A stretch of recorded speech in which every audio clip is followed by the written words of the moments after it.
camera caught up. 3, 2, 1.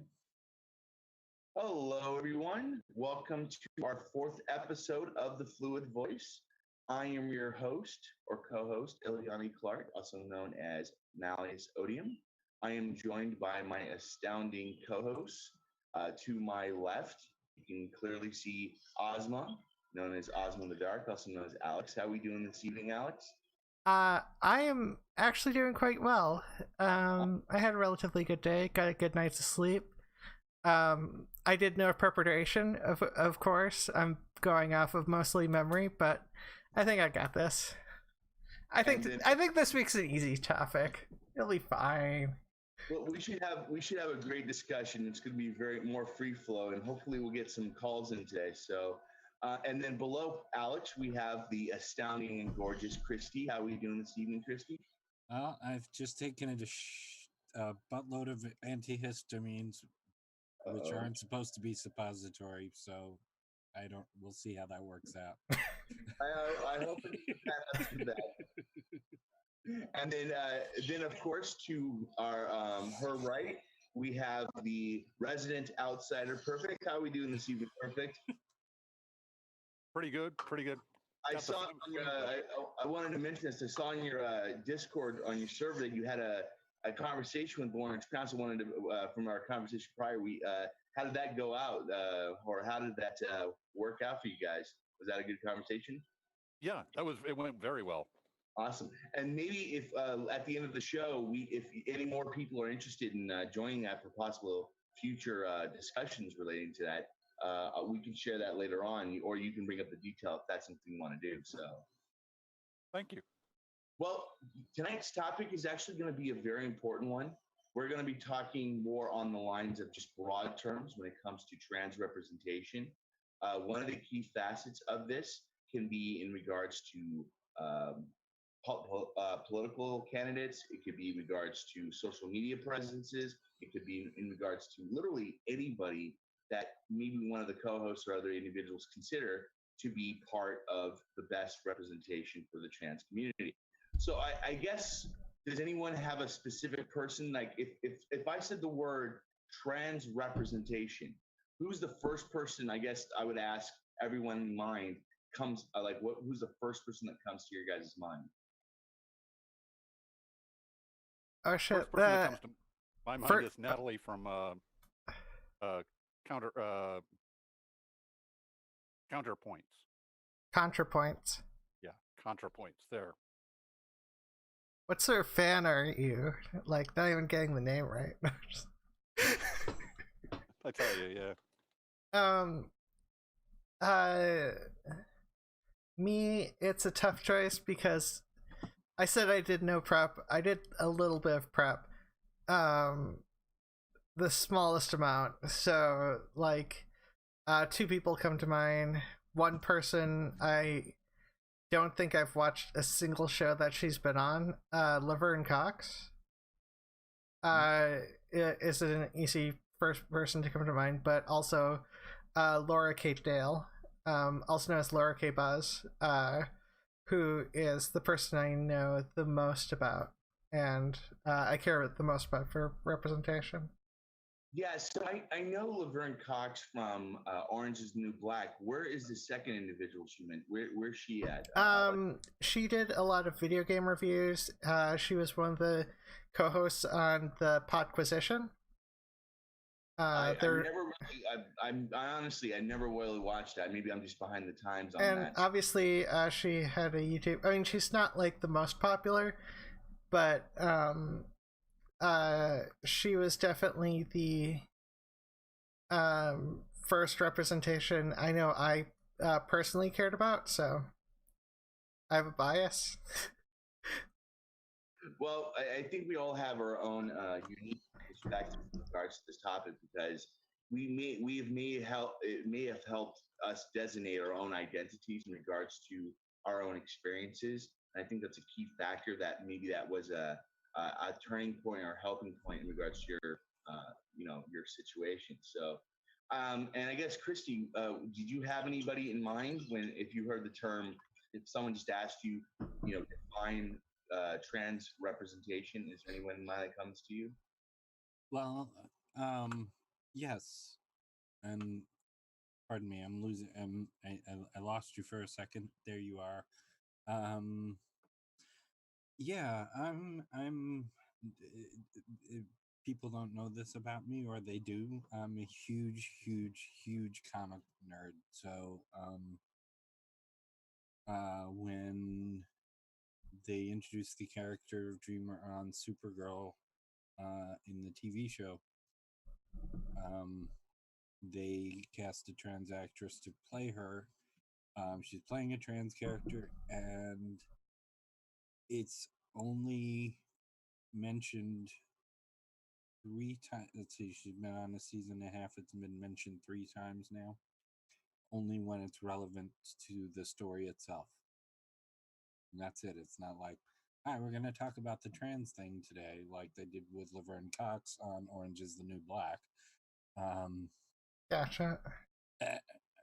And I mean, we'll hit my music people later, but you know, I've got. Yeah, I actually, when you mentioned it from our prep meeting, I actually looked in a little bit more into it, but we can discuss it in a little bit in lengths later on. We'll hit up on each person's original representation at first glance. So Okay. I guess one of the things that we should start off with maybe is let's approach each one casually, and we'll see how the conversation goes. For me, when it comes to someone I look at when it comes to trans representation, I look back in history in regards to some of the most prominent figures in this community. Now, it was really hard for me to pinpoint a precise person down to who I would really define as a person that is a symbol or representation for our modern context of this community. But and now this is going to be debatable. This can be arguable with a lot of ways, with a lot of people. But historically, from my perspective, I consider, in as much as I'm not a big fan of how she's been canonized from religious institutions, I have to say one of the people that I would consider in this community would be Joan of Arc. She was outside the norm in regards to her role in society. She basically assumed the role of a man in regards to the time and setting. And of course, I don't agree with the connotations that she was sent by God and all that good jazz. But historically, she was one of the very first individuals that represented this aspect to this community. And of course, there were probably even that was the first one that came to my mind when I was really thinking about who I could see that as a representation from my own background. But maybe that's a little bit of an odd one, but I don't know. So was that a little bit of weird choice? No, I think that's a cool choice. Yes. I mean, it's a cool choice, but it's I don't know. I'm more obsessed with the now, so the reasons I'm not like a major history buff, so I'm just like, yeah, no, that's cool. That someone who broke some of the stereotypical aspects of society that works for representation. I don't know. Yeah, and for me though, it's like a lot of individuals wouldn't like. I know some people are going to get I may get backlash in regards to referring this person to part of this community, especially because of the religious connotations. But realistically, again, the very concept of what it means to be trans means living in society in a role that you are not assigned at birth, and that's clearly what she did. Again, it's debatable, but that's just my perspective. So I guess since we have a general understanding where everyone comes up to who we think is a good representative intrinsically to us for the trans community, I guess my next question is: does anybody here have anybody specifically or any topic you guys want to bring up on the subject of trans representation? Yeah, so I mean, in general, since this is early on in the conversation, I'd like to I think it's a good idea to bring up the importance of representation, because representation as a concept sometimes gets attacked to ridiculous degrees. And I guess I'm curious. Why do you guys think what matters about representation, or what makes representation matter to you guys? Well, here's a key facet for me. When it comes to trans representation, and this is going to hit key in regards to a future video I'm going to be doing on my own personal channel. But one of the things that people are attacked for when it comes to advocacy toward the trans community today comes from a losing battle, in my opinion, to what happened a few years ago. So we had the decision by the Supreme Court that marriage equality is the law of the land. And unfortunately, individuals that had a big problem with this notion of two homosexuals getting married, now we're getting to the point where now they shifted their focus on something else because it's a losing battle. So this is, for me, the reason why people attack representation is because they're using it as a cudgel toward a new battle they think they can win. That's why you only see a few people, a few individuals among this stereotype that actually go after marriage equality anymore. They really don't. It's a losing battle. But now, because you have this new growing situation on social media, especially with more vocal presences when it comes to transgender individuals, especially with like YouTube, social media, and so on and so forth, like people like ContraPoints, like Perfict mentioned. Now you have this higher representation. It's more visible and it's more apparent toward these individuals to target individuals who do some form of advocacy or when it comes to representing this community. Now, the reason why I consider it important, it comes down to a key facet. Right now, we have an opportunity as a society because we're out there. People can see us. We have forms of communication that we generally didn't have in the past.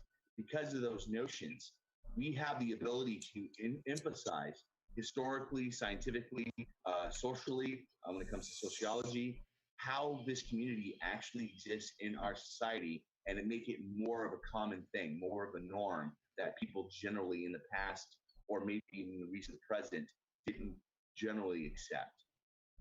Sorry for that long trite, but that was a good question.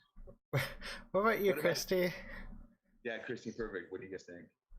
Well, I'm just of the opinion that I think that it's about what your reasonable expectations of representation being met. That's what I want to see. Does that make sense? It does make sense, Perfect. So I guess who do you think would be the perfect ideal? I guess a better way to phrase it is, in regards to representation, it is important for who we and me, Christy and Alex, and all the trans community would consider good representatives. But I guess in your outsider's perspective, like as far as you can go through in regards to your thought process, what do you consider like one of the key factors of a representative in general? I guess it's a better way of phrasing it. Like, what do you think a good representative of a community would be? Well, I guess a good representative has to be public about being trans. Otherwise, that's only minor that's the same as, I mean, if they aren't public about being trans, then that's the same as any other person who is sympathetic or to the trans community, representing the trans community's interests, but that doesn't mean that you're part of it. So that would be what I'm saying. So if they were to be a politician, people would have to be aware that they were trans. It couldn't be just not part of their platform, if you understand. I do, Perfect. And what about, so let's real quick shift to Christy. So Christy, the same question, like, what do you consider to be facets and positivities as Alex posed regarding the trans representation? All right, I'm going to piggyback exactly off of what Perfict said because Perfict and I are roughly the same age. The first trans person that I was aware of was Renee Richards, the tennis player. Oh yeah. Who had to really fight the battles because trans women in sport was a new thing, and it was so scary and shocking, and she didn't do all that great. But she had a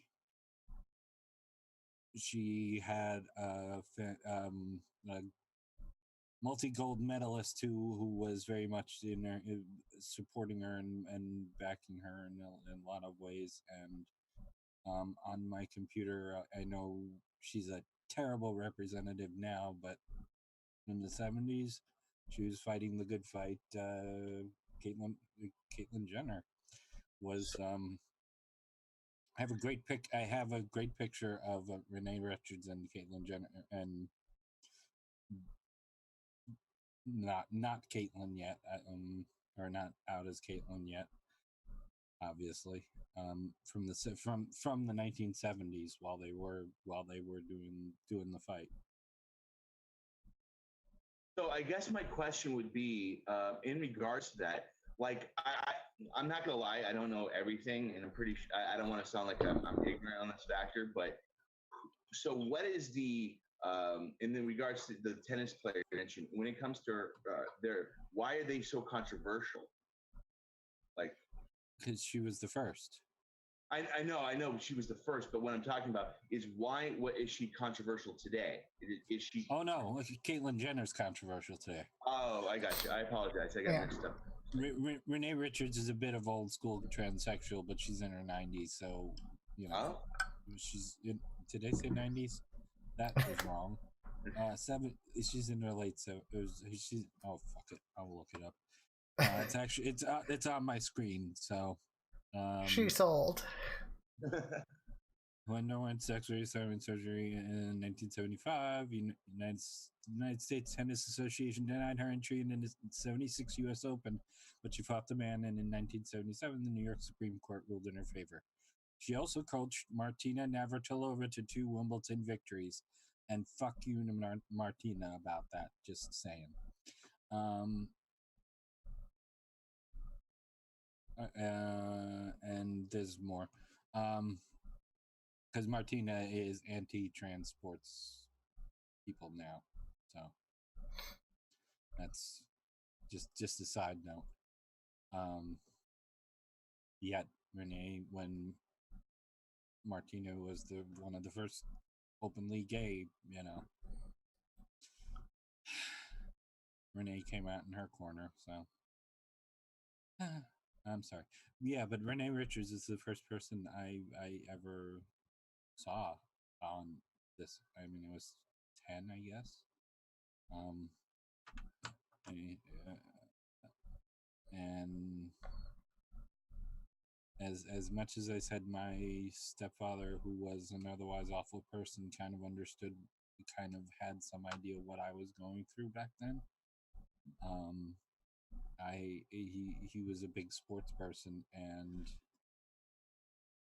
he thought that if someone wanted to play, they should be able to play. Was the thing. And he also liked soccer, and there was a soccer star at the time in Brazil as well, or Samoa. Oh, I'm getting this all wrong, I'm sure. I really it's getting back to last week's topic again. Almost.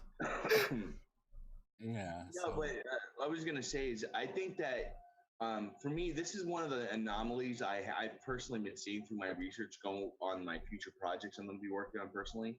Is back in the day, and again, maybe I'm wrong about this, but through my observations, reading about different individuals that had these experiences that were, just openly transgender by our today's standards, these individuals, they were more, in my opinion, socially accepted. They weren't. They were still. There was still a large swath of people that hated and had this animosity toward these individuals. But in some facets, more of the general populace thought they were like in the form. And I'm not trying to use this as a negative or as some type of negative connotation, but they seen them as a novelty. If that makes any sense, kind of like Sure. and that novelty presented itself. I don't know if that's a negative way of putting it. Well, I mean, either they're seen as novelties or freak show freaks. Fair enough. Although Christine Jorgensen, there's a lot to say about Christine Jorgensen. There is a lot to say about Christine Jorgensen, but she was accepted until McCarthyism, which I know we've touched on somewhere along the line, but I'm pretty sure you've brought up. Yeah, I'm sure somewhere. I will bring up Christine Jorgensen for the now until the end of time. Because, Oh, okay, so I really want to shift this real quick because this is actually a part of the topic of trans representation, but I think it's an important key factor. So here's my question. Who do you consider to be a misrepresentation of the trans community today? If that makes any sense. Who would you consider a bad representation? Yeah, a person that is a bad representative of the trans community. Blair White. Okay. What about you, Christy? Like it's hard to beat Blair White.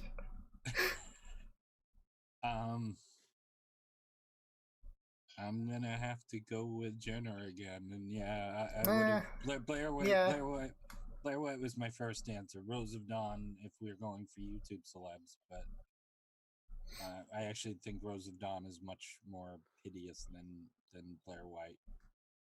And what about you, Perfict? Do you have anybody that you think is, in your opinion, probably not? I don't know. I mean, how versed you are in the community, but is there anybody like you consider a bad representative of the trans community, or?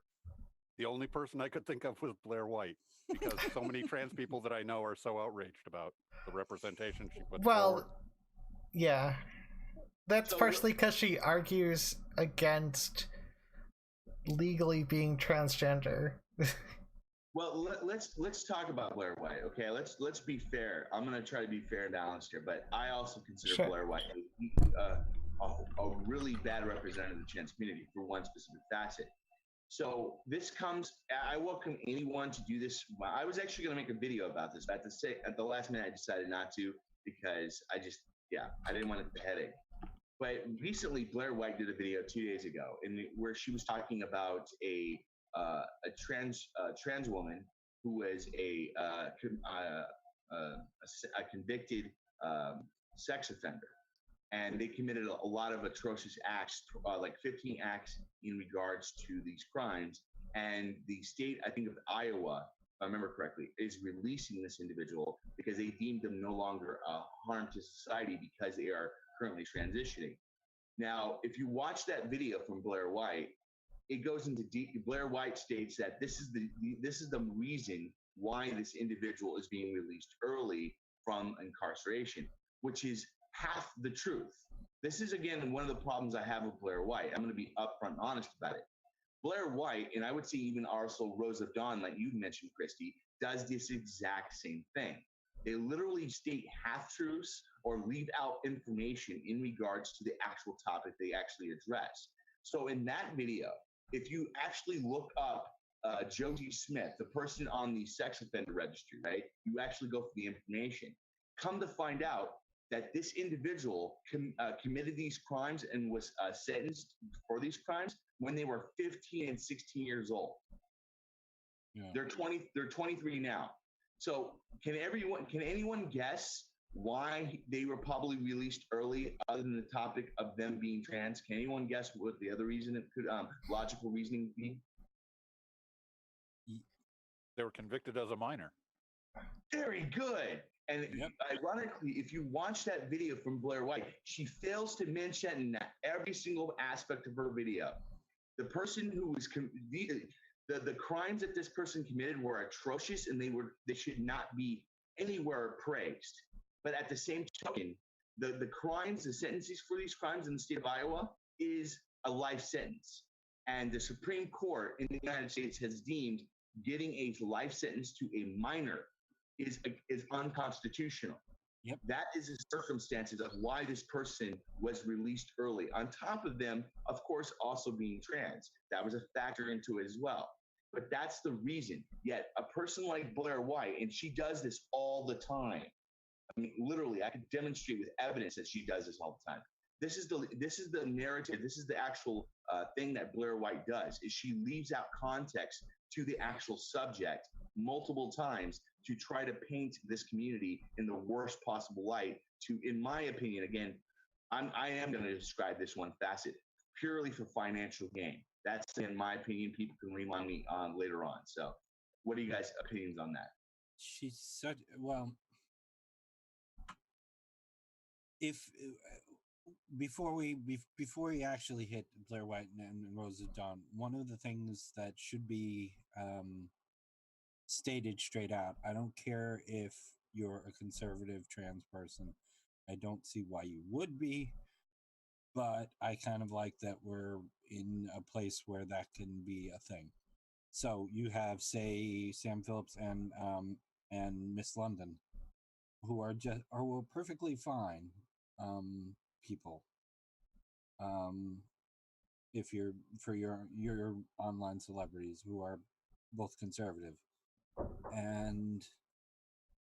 but they do their research and they don't spout bullshit or just whatever it is that ticks their shall we say fancy, or whatever bug up their ass they have that particular day. Yeah, my opinion is that she hides behind the I can't be accused of promulgating anti-trans rhetoric and talking points because I'm trans. Yep. And it's not terribly logical, but it does seem to work. So why do you have your opinion, Alex, that you mentioned in regards to Blair White? What is your, like, did you have anything that personally you know of, or like in a situation or anything that came up? Not so much. It's just hard not to have heard of Blair White. And because she mirrors, or at the very least she seems to. Admittedly, I haven't watched a ton of Blair White videos. I have. I've actually. She seems to repeat conservative talking points. Regardless of if they are things that would hurt people for being trans.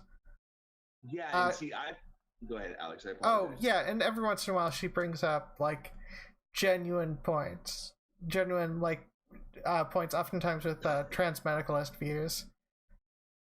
Yeah, see, for me, I've actually been watching Blair's stuff for a long time, and Blair was one of the very first people that actually I was introduced to when it came to this community, before my own personal story, my own personal experiences to where I'm going through.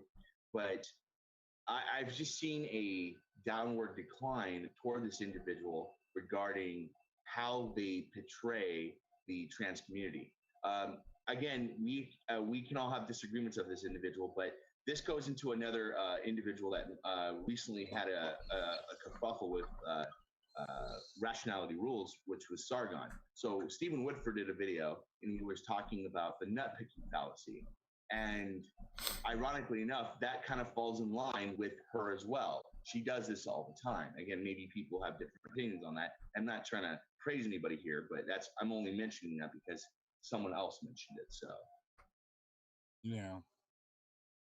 Well, like I said, it's okay to be conservative. It really is. I mean, I don't picture how you can do it, but I'm weird that way, or I'm weird plenty of ways. Thank you for following. Oh, sorry. but like, and I really will use of the bigger ones, Sam Phillips and Miss London, because I'm who I watch on a regular basis, both more him than her, but it's fine.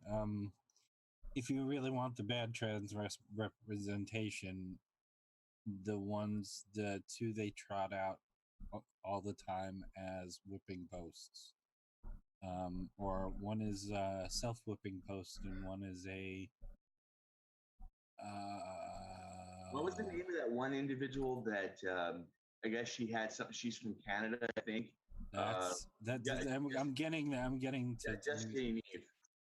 yeah. Oh. The self whipping post is Walt Heyer. Yeah. Let's be very open here, because everyone, I want people who watch this later on to understand that. So when it comes to Jessica Eve, I'm pretty sure we all in agreement that this person has some really big issues. I'm pretty sure everyone shares that connotations. We don't disrespect their identity, but they generally, in appearances, seem to have some genuine issues. I mean, does anyone disagree with? Or I agree. Sorry. Yeah.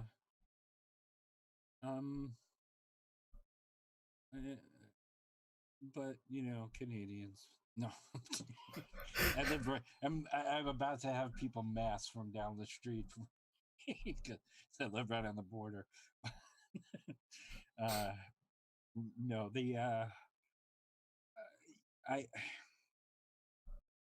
I don't know. Unfortunately, the only information I can ever find on Yaniv or any interviews that she'll do is on conservatives or reactionaries or conspiracist things. Yeah, and real quick, since you mentioned that, I find that also very curious that when it comes to Jessica Eve, you don't see this individual in any other platform. I completely agree with your observation there, Christy. And now that you mention that, I haven't even seen them myself. I know quite a bit about Jessica Eve based on other individuals that mostly talked to her, and they were mostly conservative or in reactionary circles having these discussions. But I have not seen any type of discussions that Jessica Eve has in relation to any facet on any progressive circles or generally trans community circles in regards to the discussions. I haven't seen it.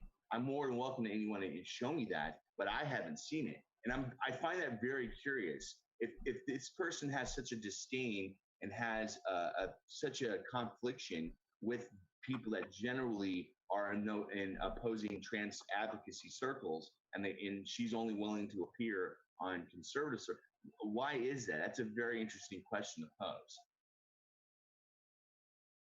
I have a theory, but I want to hear what Ozma says. Ozma. Oh, I have no fucking clue. This is one of those things where I tend to see her name and then skip to the next article a lot. Yeah, and I think it's important for everyone to understand that, again, we respect this individual's identity with the fullest respect. But at the same time, there's no way we can bypass the troublesome issues that have been coming up regarding this individual. Yeah. I guess, do you have any take on this person, Perfict, or do you know much about them? No, I am learning now. All right. Do you want me to which of us can do a quick run through? Yeah. So Jessica Eve made some really disturbing comments on social media regarding younger individuals, and it was very disturbing. Before that, there's a lot of stuff stuff leading up to that. I don't want to go into the material on it, but in a nutshell, basically, this individual she became more prominent talking point among the right wing and the conservative circles because she was supposedly went to a female or woman body waxer or something around those lines and she was going and she sued the Canadian government or sued her. I don't remember which one it was exactly. for not performing her services of doing body waxing of their body hair in the pelvic area, and that's basically what happened. And all the conservatives. Wasn't it the scrotal area? The scrotal area. Okay, I get the pun. Okay, but that's generally what happens. That's not a pun. That's a specific area. Like if you're talking about specific areas, like the pelvic area implies a lot of potential area. Generally, when people are referred to, whatever. I'm pretty sure that Perfict understands the connotation when I mean by the pelvic area, right? Perfict. I don't know. Perfict died. Perfict, are you still there? Yep, I'm still here. Yeah, scrotal would be just a little more informative, as it's commenting on where she is in her transition and any body modifications that are going along with that. Yeah. She also dropped the suit very quickly. I listened to, in preparation for this, a conservative or a libertarian lawyer talking to one of the lawyers for the defendants, or not defend. I don't know what they're called. There's actually a different name, and I'm my brain is not hitting on it. But the people who were sued, and she dropped it almost immediately. As soon as she wanted to make the point more than she wanted to actually win the case. And they did 40 minutes on how horrible she was to have brought the suit and all of that, and the government and Jordan Peterson. And I started playing Empires at some point just because I needed to stop listening. But that's in a nutshell, kind of like take the connotations that me and Christy put out and Alex. And that's kind of like, this is the gist about what Jesse Yaniv is known for. So that's kind of like the situation. And again, I guess just to be fair, if you really don't know about this individual Perfict, if you're more interested in knowing the backstory, I recommend anyone, including yourself, Perfict, to kind of like look on Twitter or do do a YouTube search on videos about Jesse Yaniv. Try to find a fair as much as possible one, but good luck with that. And you'll get more into details of who this individual is. Yeah. I might actually have to look up information just because I'm sure that person has a chance of coming up, and yeah. You don't have Jessica Yaniv thrown in your face every day? I mean, I tend to ignore that part of a conversation. See, this is. I also want to like bring this up and kind of like keep the conversation moving. But I don't know. Maybe I'm the only one that has this observation. But I have this is one of the key issues of why when certain individuals already mentioned use this fallacy or do this form of cherry picking or low hanging fruit. This puts a stereotype in the trans community in regards that every one of these individuals, or most of us, are in this fashion. We're this extreme. We do these atrocious things. And one of the biggest problems I have is, and again, I'm guilty of doing this several years ago myself, and people don't understand that when you talk about these individuals in a way that it implies or infers that this is a general, either accepted or generally general conduct that individuals in the trans community generally do. People don't understand how incredibly harmful it actually is, and I think that's one of the biggest criticisms of people like Blair White and people like Rosa Dawn, because they do this all the time. They consistently cherry pick the worst of the worst to put out a narrative that this is how the general trans community is. And I don't know. For me, I don't understand how someone could be so I think the morality on that is so shaky. I don't know what else to say. I mean, I don't know. I don't want to say I don't know how they can live with themselves, but I just don't know how. I don't know. Personally, I know when I did it, I wasn't a part of that community, but I think that if they're a part of the community, it's even worse. I don't know. Maybe I'm just wrong on that. I don't know. I forget who's Rose of Dawn again. The British Blair White. Correct. She's a small. She doesn't have. I think she has like 30,000 subscribers. She's not very big. Feel free to YouTube them as well. But she does very similar content. So as far as my research goes, again, this is can be completely wrong. Anyone can correct me later on. But Rose of Dawn basically was a UKIP supporter. She supported UKIP. She makes similar content to Blair White. And one of the issues I came up to knowing about Rose of Dawn is she did a video talking about how an exclusionary feminist was doing a demonstration or a talk at a public library or something around those lines. And in that video, she states that the activists, the people that were protesting during that event, it prevented this exclusionary feminist from speaking. Yet if you actually read the article that she links in her own video, it clearly shows that the police stated to the reporters that no one was prevented from not speaking, and everything went according to normal protests and so on and so forth. People were peaceful. Yet Rosa Dawn phrased it that it was actually some big hoopla that the protest prevented this feminist from speaking. Gotcha. She's British. Yeah, that sounds like British Blair White. Yeah, that makes sense. I'm looking down. I don't know. Hopefully I'm in frame, but I'm looking down her. I'm looking at. Never mind. I had a joke, but I'm not going to do it because it's not worth it. Real quick, I just want to mention this real quick, and then I'll pass it back on to you, Christy. Anything I just said when it comes to Rosa Dawn and Blair White, anybody who has any questions about that, you can hit me any time on Twitter or anywhere on my social media platforms, and I will give you the mountain of evidence I have on either of these individuals and why they're bad faith characters. But please. Okay. Rosa Dawn, I just typed her in. I've watched exactly half of one of her videos, I've watched a lot of halves of her videos apparently.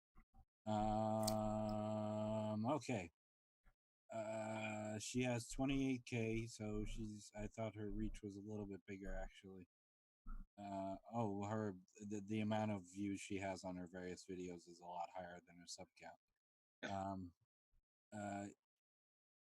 We start with Unive, then non-binary is meaningless, then trans activists don't speak for me, then trans women aren't allowed to disagree with trans activists, and then is not dating trans people transphobic, and then we need to talk about Unive, and she's got one with Miss London. I actually have to I really want to mention, so you're saying, I know we can't get the full context of the actual topic of her video, but you said one of her titles was that trans women can't disagree with trans activists. Is that one of her titles that you mentioned? Yeah, trans women aren't allowed to disagree with trans activists. Aren't allowed to. How is that congruent when she's a transgender individual that's speaking again? How is that not contradictory? Well, no. See, the implication there is that I understand. Trans activists are stopping free speech. Right. And it's like all these comedians who complain about the PC. PC means they can't tell jokes anymore, and they tell this to sold out crowds. Yeah. It's the same. This is, I think Blair White's Okay. I think Rose of Dawn's actually a grifter more than Blair White is, but don't tell anyone. So I think Blair believes what she says and is just horribly, horribly mistaken. So this is getting this has gotten pretty negative. How about how about the fact that Laura Kate Dale, also known as Laura Kate Buzz, is my favorite trans representation. I know she's not the most well known. I know at the very least some of the people who do voice acting for Dragon Ball Z Abridged are at the very least aware of her. Yeah. And she's also on the autism spectrum. So it was nice for me because I'm like, oh, an autistic trans woman, like, that's and she's beating me at transitioning. I need to competitively try to transition harder. I just want to mention this. So, Alex, and it's not like something that she talks about a lot. She talks about gaming like a lot more about the fact that she's trans, but like she's not quiet about it either. Real quick, Alex, I respect that the appearances did get negative, and I respect that that observation. But the reason why it's important that we had to hit this up because it goes into the topic of trans representation. There are, in my opinion, there are bad representatives of communities, and the people that they point out, the cherry picks, the low hanging fruit they pick out, are bad representations of this community, but so are they, in my opinion. So for me, like, it's important that we need to address both sides in regards to this. You know what I mean? Yeah, I just well, there is some going native that it was going on. I kind of agree. I wanted to pull off of it, but I wanted to talk about Waltire more than I wanted to talk about Jessica and Eve. But well, eventually the topic was going to bring up because it's something that I just wanted to just get it off the get go. So if it did come up, we just hit it off. So with that being said, let's move on. But I guess when it comes to I guess one of the big factors I want to approach on this topic is on politics. And I know this is going to be kind of like people here are going to have differences of opinion on this. So I guess in regards to just general politics, not presidential candidates or anything like that. If you want to specify, that's your choice. But who do you guys think is a good representative in regards to the trans community, in regards to politics? Anybody comes to mind? So there are two levels on that question. Who's in politics that's a good representative, and Virginia, the woman from Virginia, her brain is I'm still sick. My brain is actively fighting against me right now. And who would be better? Who is very good on trans issues? Is Elizabeth Warren. But I seem to be getting pushback on that with things that she said attributed to Bernie because she can't say anything nice about. Yeah, see, for me, like when it comes to Elizabeth Warren, I'm not going to go into too much detail here, but for me, I think she's a good person in general. I think that she can make a good president, if not a great president. I think there's a lot of positive facets to Elizabeth Warren. There are, of course, because I am a Bernie Sanders supporter, but I do have criticisms of Elizabeth Warren. I also have criticisms of Bernie Sanders too, but if I had to measure the amount of criticisms that I have on each candidate, again, it's all based on my subjective opinion. It's based on, I just have to balance out the criticisms that I have in comparison to the other. But I think generally she's a great representative as well. But I guess let's real quick shift. Alex, Perfict, do you guys have any ideas? Perfict should say something first. He's been quiet as usual. Yeah, but this is one where I really don't have much of an opinion. It's a matter of whether or not trans people feel that person is representing them well. Exactly. I haven't heard Bernie Sanders say anything that makes me think he doesn't represent them well, nor Elizabeth Warren. Okay. Nor Buttigieg nor Yeah. Biden, and people will be surprised. Biden's going to be terrible for trans people. No, the fuck he isn't. He's the one who insisted that they do the lift the trans military ban. He was very instrumental in that. I mean, obviously, I think every Democratic candidate is going to go and do at least a little. So I'm just going to step back. I live in Minnesota. I'm just going to be like, you know who's great for helping trans people? Ilhan Omar.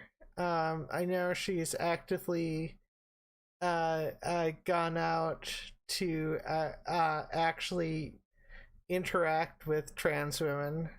I don't know how much of the other politicians like actively go out and tries to interact with the trans community. So at the risk of going native, what district are you in? I am. Well, I mean that's starting to hone in on my location in Minnesota. Shit. I'm so sorry. Well, for me though, I forgot we don't do that online. And also, Ilhan Omar's Senate. I thought she's I thought she was House. I thought she was Senate. No, she's House of Representatives. Oh, she is. Oh, yeah. I'm forgetting. So, like, I don't care. People know where I'm at because I have nothing. Because everyone generally knows anyway. But the person I would pick as a great representative in politics is a recent candidate by the name of Brianna Westbrook. She actually represented here in Arizona, and she did very well. Think about this, like if you go to Arizona and the stigma you would generally apply in the state toward the trans community, it's not very well praised here. And she actually, I think she got up to like 47% of the vote in a district that was, half and half, conservative and half liberal in regards to the demographics. But she did incredibly well in a very highly conservative state like Arizona. And that to me, in the way she presented herself, she had some great talking points. I think, if I remember correctly, she supported Medicare for all. Like I really generally, I actually promoted her a couple of times a year and a half ago when she was running in 2018. And to me, that's the first person that comes to my mind because of my own past experience. So you've got I'm sorry, my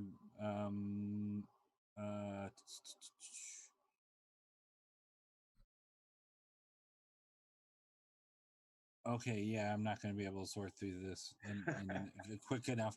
I had it all written down, and I don't know where my notebooks are, which is driving me a little bit nuts because my songs are in that. So I guess the other facet of trans representation that we should hit up that's important is where do you think? Go ahead.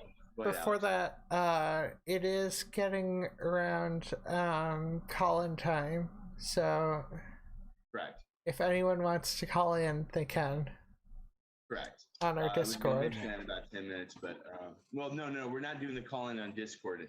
What we're gonna do? Yeah. So you mentioned it already, Alex. So we're hitting on the top of the hour of the show. So this is going to be our call-in segment hour. If you are interested in calling in, we'll send you a link to our conference. Of course, we're going to ask you to be respectful to the hosts in reference to talking points. We will control and you can ask your question and pose a conversation with us. So if you have any questions, I don't know, do you have the link, Alex? To our current yes. The 250 probably whatever you sent me was in Twitch. You may have sent me in Twitch. I'll send it to you in chat real quick, Alex. Give me a second. I got it. Yeah, I'm gonna send it to you on a DM on Twitter real quick. Make it easier. I'm gonna send it to you, Christy, No, as I well. got, So I if you know got, anybody, well, I'm just gonna, I linked it. I've got no secondary sources running tonight. I linked it. I've figured out how to do Twitch 1 minute before we would post this to the Twitch. 1 minute before we actually aired. So, gotcha. But yeah, so basically, like I said, the information that we have, people are more than welcome to join us. Yeah. I'm sending this information out now. If you are on Alex's stream, feel free to send that out for them, Alex, and Yeah, we'll be happy to either hit them one. up. Yeah, exactly. And then I'm going to be sending, here's a link. Anybody's watching on YouTube, this is the link to our conference. You are more than welcome to join us. Again, I'll mute you just until we bring everyone in, depending on who wants to come in, and we'll happily address any questions that you may have. But while we're waiting, real quick, I want to mention, since it's again important facet is, so we've kind of approached the topic of trans representation in regards to the past, in regards to the present, when it comes to politics, so on and so forth.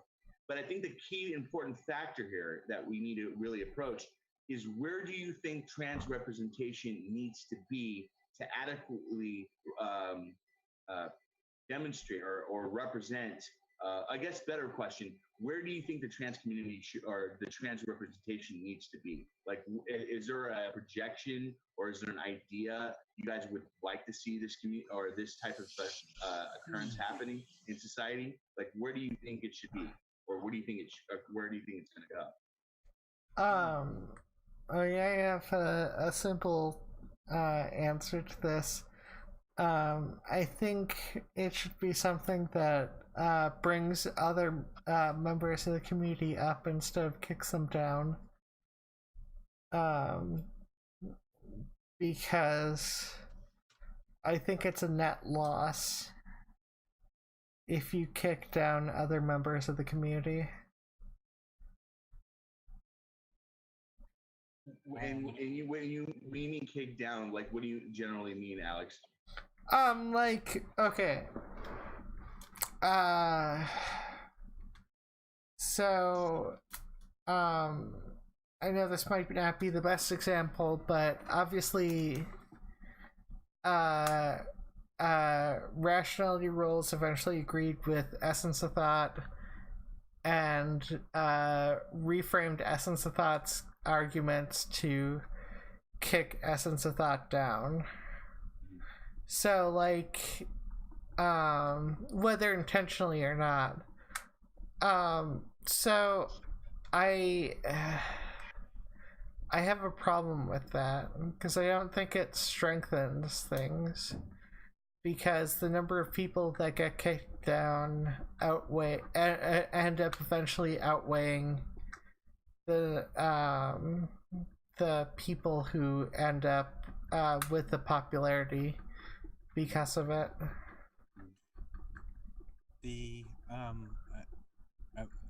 I'm talking before Perfict because I'm gonna ask Perfict to piggyback off this, if you would. I'm sorry, I know our newly named Al, Eli is our host moderator, but You're talking about Ileani? Elian, is it? It is Ileani, correct? Okay, Elian. Okay. Okay. Sorry, I got thrown there. I'd like it so that I mean, this is very, very abstract, but I'd like it so it's okay that we have the full range of emotions, that we don't have to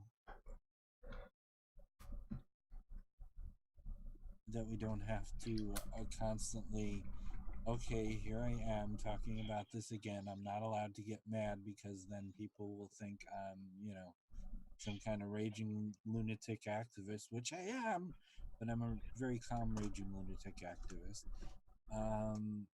And not have to repeat the same arguments over and over again, and to be pissy once in a while if I do. there was a wonderful meme that went around. It said acquaintance. So you're transgender, right? Me, yes. And then acquaintance, me, acquaintance, me, acquaintance, me, with the three little dots. Then acquaintance, can I ask you a personal question? And we go through it's once in a while I'd like to be able to just say no without anybody saying, well, you're just being unreasonable.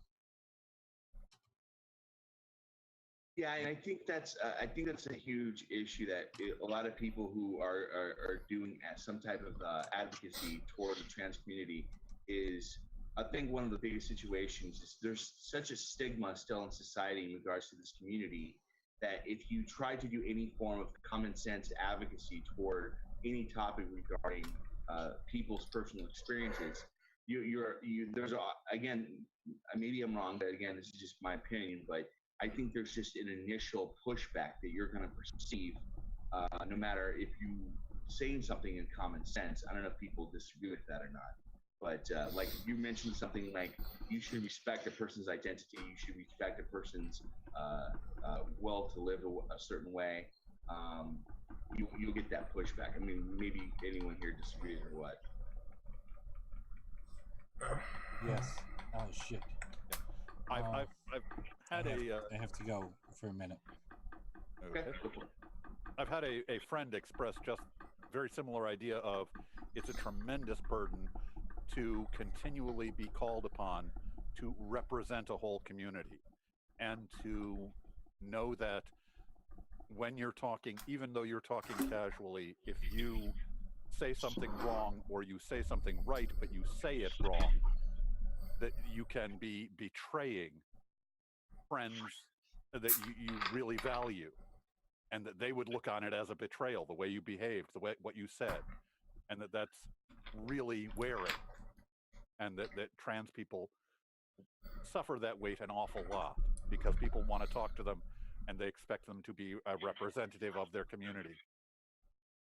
And I think that's a pretty fair analysis, Perfict, because one of the things I will mention is, like right now, and as many people disagree or have certain takes from this individual, but like when you mentioned ContraPoints, I would gladly argue that ContraPoints is one of the most prominent figures in the trans community today on social media and so on and so forth.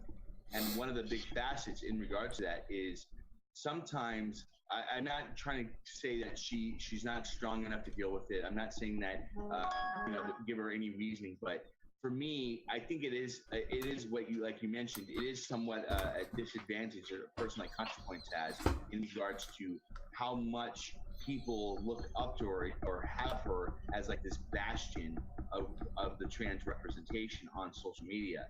And I don't know. Maybe the pressure does get to her. I don't know, but I think that's a very valid point. That anybody want to chime in on what I just said? They disagree or agree. I was listening to this phone, just so you know. I needed to take that. I hate. Everybody thinks I'm free on Friday night, which is kind of an insult in many ways now. When you don't know the show and you don't know that I might actually have a dating life. Oh wait. Sorry. I'm sorry, Ozma. Go ahead, Alex. I think I get the representation that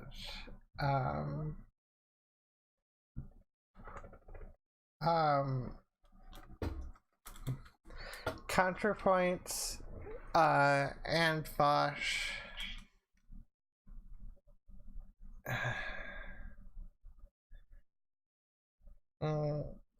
I'm not sure how to say this. Like, it's not simply about looking good, but it seems like I get the impression that looking good is more important than trying to advocate for stuff. So you think that it's more about like more of the appearance and actually than trying to speak positively or represent the community in general? Is that kind of what you're implying, Alex? Or? Yes, but I mean, not to say that they don't have their own specific views of what is good. So, like, I mean, I think Vosh genuinely likes the idea of socialism, and same with ContraPoints. I don't know about anything else. I don't know if anything else is considered important to them. So let's hit up on this so we can kind of like keep the pace up. So let's just do a little quick analysis. So what you mentioned, Bosch. I want to hear everyone's opinions on this. So I know Perfict. I recently exposed you to who Bosch is. You're not very versed, but as far as your knowledge goes, we'll just go from this. In everyone's opinion, whether you guys think in regards to Vosh being a representative of the trans community, I know he himself is not trans, but do you think that he is a bad faith representative of the trans community, or do you think he's generally a good faith representative? Can I take Big Puncher instead? Sure, either way. I think he doesn't get what the I think he tries very hard and he doesn't get what the issue is. Okay. What about you, Alex and Perfict? Any feedback on that? I think he gets forgiven for not knowing what the issue is. Here's a person who is actually a trans person is sometimes castigated, because if a trans person sees them and they disagree on an issue, how dare you disagree with me about whether pineapple goes on pizza? You're misrepresenting my point of view. I am trans and you're representing the trans community. How dare you?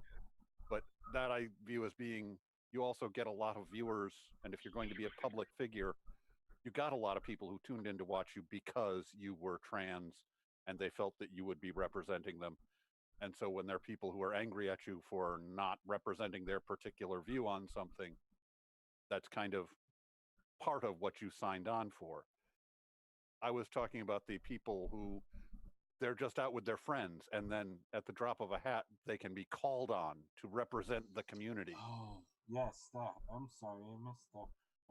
And that's a heavy weight that you bear, because if you do it wrong, that you can feel horrible about it, because you betrayed people who are important to you. You betrayed ideals that are important to you. You feel you've set back the work of other people, done by other people, and that kind of thing. It's just at the drop of a hat, somebody can be calling you in and saying, I just wanted to ask you a few questions. Yeah, that's what I was trying to get at. You did piggyback on it. Thank you. Yeah, I really want to emphasize this. So I guess my question, the important question is, do you guys feel that a person can represent the trans community without actually being trans? I think it's an important question to be posed. Yes. What about Alex and Perfict? What do you guys think? I'll let everyone bring up their nuance. I think technically it can be possible, but it's definitely not an easy task to do. No. I think they can be a fair champion of the human rights cause, but they aren't. It's not the same as representing the community from within the community. Yeah, I agree with that. But see, for me, and I may have a bad take here, maybe people are going to really disagree. I think that solely, okay, so here's my situation, okay? For me, just because a person is not trans at the moment does not, for me, mean that they could not be a adequate or good representation of the trans community. Here's why. One of the biggest facets I have when it comes to these type of determinations is, for example, you have an individual that is speaking on this topic. Maybe one of the facets of why they're doing and speaking on this topic is because they have this confliction within themselves. What if they have, in some future occurrence, may find out that they may also be a transgender individual? See, this is to me a form of gatekeeping that I don't agree with. And I know this is going to sound like it doesn't make sense, but just give me a second to explain this. For me, for me, a person should be able to represent a community, even if they're not trans now, because it's potentially possible that this individual may be speaking on this. Maybe they're not coming out as trans now because they have a fear. Maybe they're not doing it because they haven't fully accepted who they are. They accept the notions, they accept the actual community at large, but maybe they're just too afraid. And I'm not saying anybody we're talking about is that way right now, but it's possible. And that's one of the key factors of issues I have in relation to saying that someone who's non-trans cannot be a trans representative, because it throws out the baby with the bathwater, that possibility that individual could not be in this community later on. Does that make sense? One of them, the woman I was living with up to just 2 years ago, just over a couple months over 2 years ago, was starting to really become a trans activist. Now, she's not trans herself, nor has any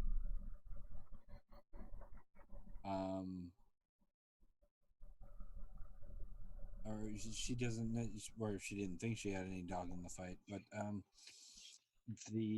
it was one of the things that started to allow me to accept that this is a path I was starting to go down. I mean, it was very much triggered by dating a trans person, probably after we split up. So, which is something I wasn't expecting to do. It just happened. Yeah, and see, that's a very good point, Christy, because for me, this is again another, except my example, another, like you just mentioned in regards to another individual that may have had a personal experience with this situation. What if this individual has a relative that's trans? What if they don't intrinsically know, subjectively know that the experiences of going through this, transition and the actual experience, but they have like really close knowledge of this? Maybe their parents, maybe their relative, brother or sister, what have you, is going through this experience. Maybe their parents are going through this experience. I guess my question is, do you think that these type of individuals could make good representatives of the trans community? Yeah. Alex, Perfict, any opinions?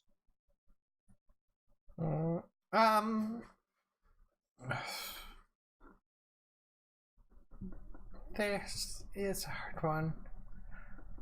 Perfict. I think the most important thing is if the trans community, by and large, feels that they can be a representative of the trans community. I agree. Then they can. Yeah.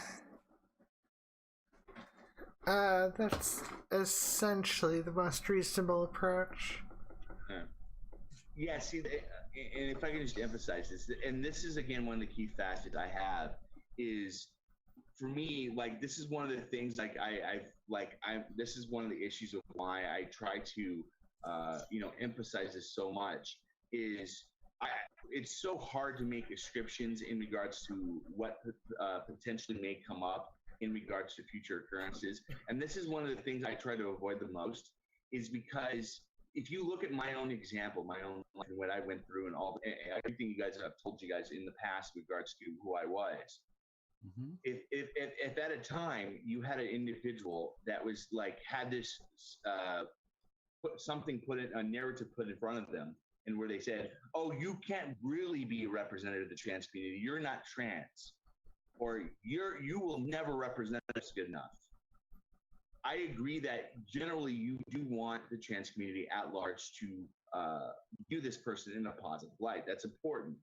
But at the same token, people, and again, I'm probably going to get rained for this, but in my opinion, people need to also accept that generally, we don't know what this person's motivations are.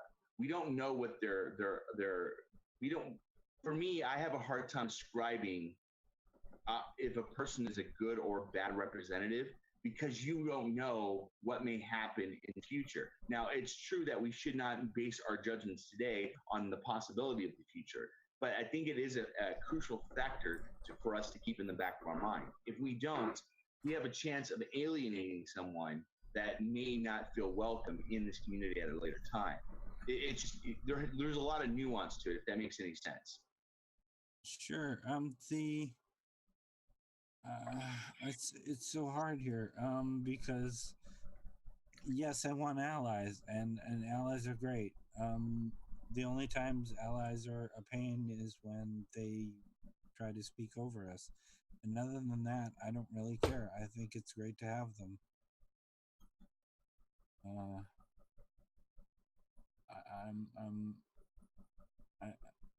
I mean, let's put my ex-wife would trans.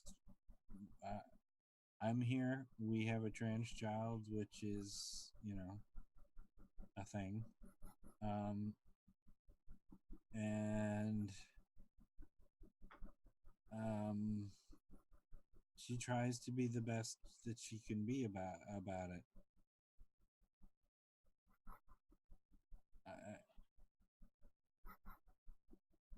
I think what Christy's saying is, sorry, that's my sense of humor.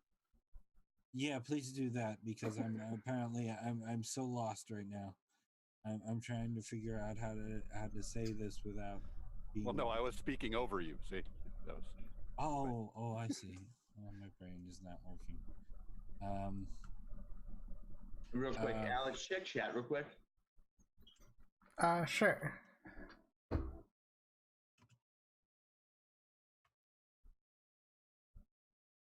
But please continue, guys. I just wanted to.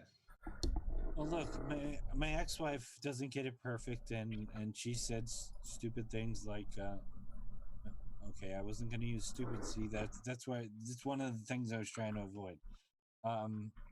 She has said things like,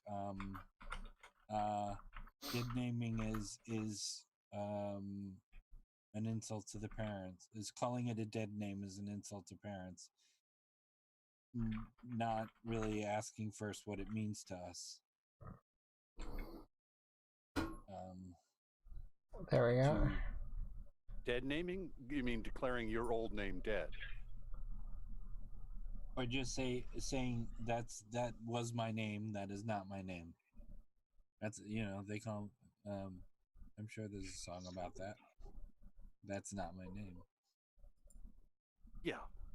Okay. I mean, if you really wanted, I know Natalie's ContraPoints. I know her dead name. I know my former girlfriend's dead name. I know my dead name. I'm actually really kind of free and loose with it, because it doesn't matter. My last name isn't my legal last name anyway, so it's having changed my name when I was young. It's one of those things that just sort of stuck with me. I just sort of kept the name that I had for years. Well, I suppose, of course, somebody would, because people will put forward any point, but I just really had never heard of anybody putting forward the idea that parents were entitled to name you for the entire rest of your life. Well, in the case of my son, it was kind of funny. I said, yes, but I'm the one who gave him that old name. If it doesn't fit him anymore, let him bury it. I get the impression that they care more about if you're transgender. And I don't know exactly why, because people have changed their name forever. And it's like, as soon as you care about it more, then all of a sudden it becomes a bigger issue. Yeah, and just to kind of hit up on that and see, like, one of the things that I have my own observation on this that I don't understand when it comes to a cis individual changing their names, you don't see generally people having an issue with this. I'll give you an example. Like one of the people that I watch on social media, he changed his name into something else because he became publicly recognized for this name. But his name was not originally the Disney name. And I'm not name dropping here, but I'm just being vague for a reason. So, actors do it all the time. Exactly. Yeah, I mean, somebody didn't just wake up and call their child Sting one day. Or The Edge. They should have. That'd be a heck of a name. Yeah, but like Harry Houdini, his mother always called him by, I forget what his name was. It began with an E, like, Eli or something. I mean, she always called him by the name she had given him, even though he would changed it and he was Harry Houdini. So I can see parents doing that. Elijah? That sounds right. That we can go with that. Yeah, Elijah. I'm just guessing because he was Jewish. I've got too many windows open now. If I try and open another one to look it up. Real quick, guys, I just want to mention. I think a lot of us are off tonight when it comes to not feeling well. I think it's the flu season or the bug season going around. Yeah.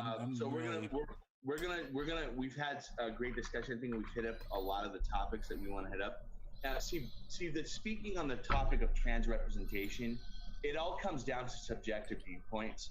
I mean, we can all determine like who we think is a positive representation of this community, but at the same token, it's important that we characterize. Go ahead, Alex. Harry Houdini was born Eric Weiss.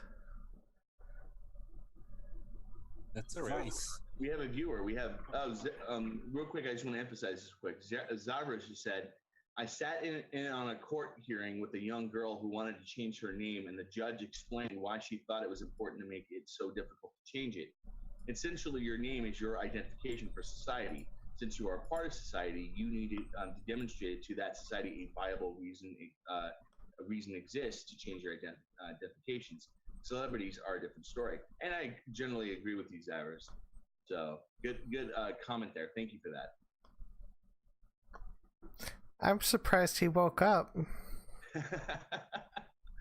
But real quick, so let's do this, guys. Like I said, we've been online for about an hour and 20 minutes. We'll cut it a little bit short tonight. Hopefully everyone feels. I'm losing it. Yeah, I think everyone's a little bit off, and it's understandable. Sometimes it happens that way, but I think we've covered the topic pretty well. If anybody has any questions, you could always hit us up individually regarding our own takes on who is a good representative. We've hit the good and the bad. Laura K. Buzz, that's who is a good representative. Yeah, let's just throw out some names real quick. Laura Jane Grace. My girl, Laura Jane Grace. I'm a fangirl. She liked a joke of mine, and I totally fangirled to my friend. And Patton Oswalt liked the joke of mine, and I didn't bat an eye. So, priorities. For me, we're gonna name drop, I'm gonna say Cat Black. I think Cat Black is a phenomenal representation of the trans community. Yeah, well, watch Cat Black is going to be canceled within this next week. I would actually watch that, and I kind of want to put that on the list of topics for next week.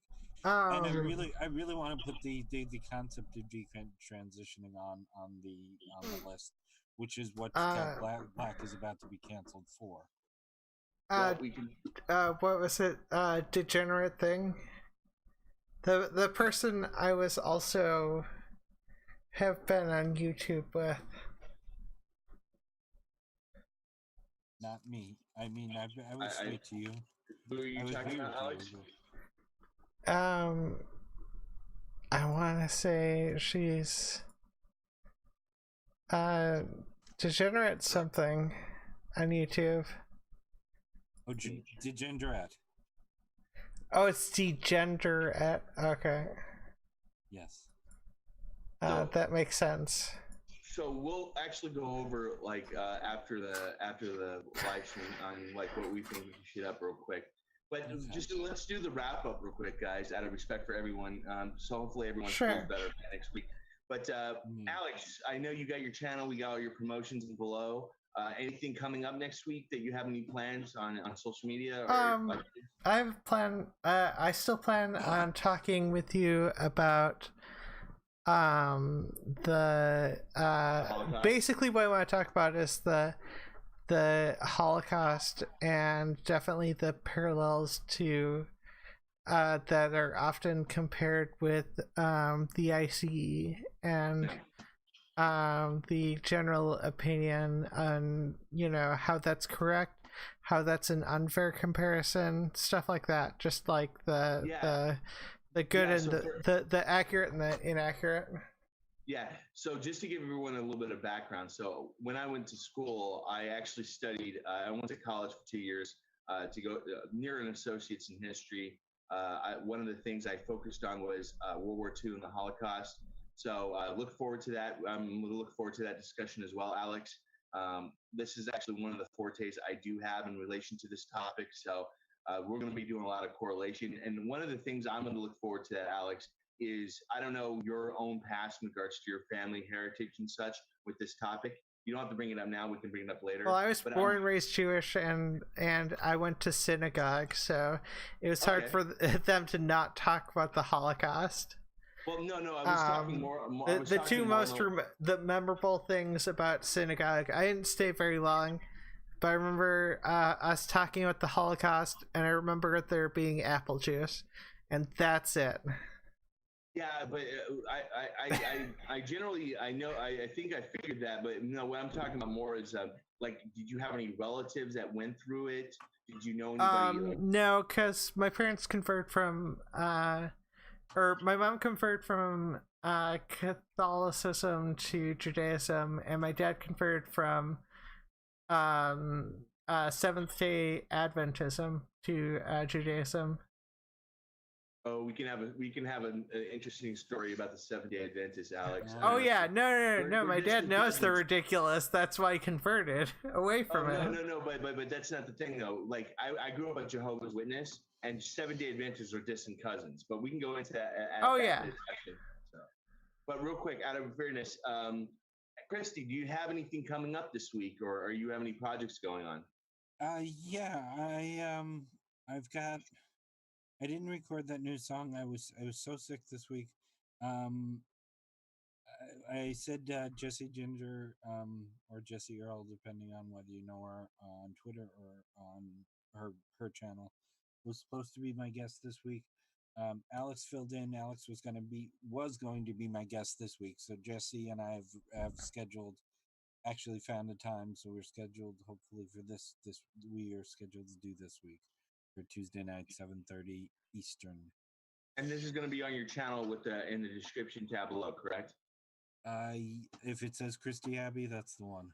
Awesome. And everyone look forward to that. And Perfect, do you have anything coming up, or do you, I guess, because I know you had the Lawrence Krauss thing. Are there any big like things coming up on in regards to the discussions on that server? If you want to share that at the time now, Perfect. If not, that's okay too. No, we don't have anything firm yet. Gotcha. If you guys are interested, just hit up Perfect if you can find him somewhere. He's out in the mist.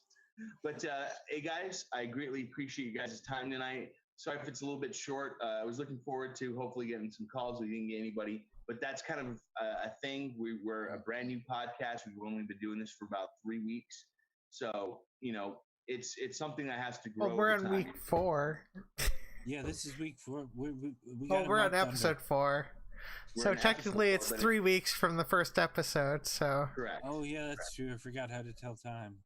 I am that tired.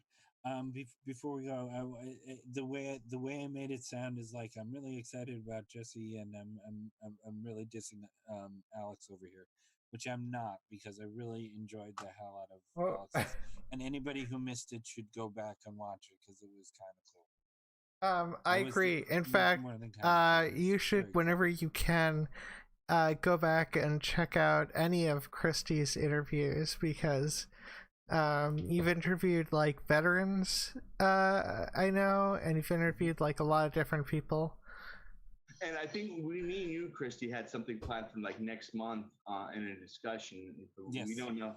We don't remember exactly what we're going to, but we'll go over something. We'll go over it at a later time. Well, guys, again, thank you everyone for watching. If you have any questions, hit us up on our social media contacts, and we'll call it a wrap. Again, everyone, you guys have a great night, and you guys take care. All right. Peace, everyone. My Yeah. lovelies. Wait. And we're out.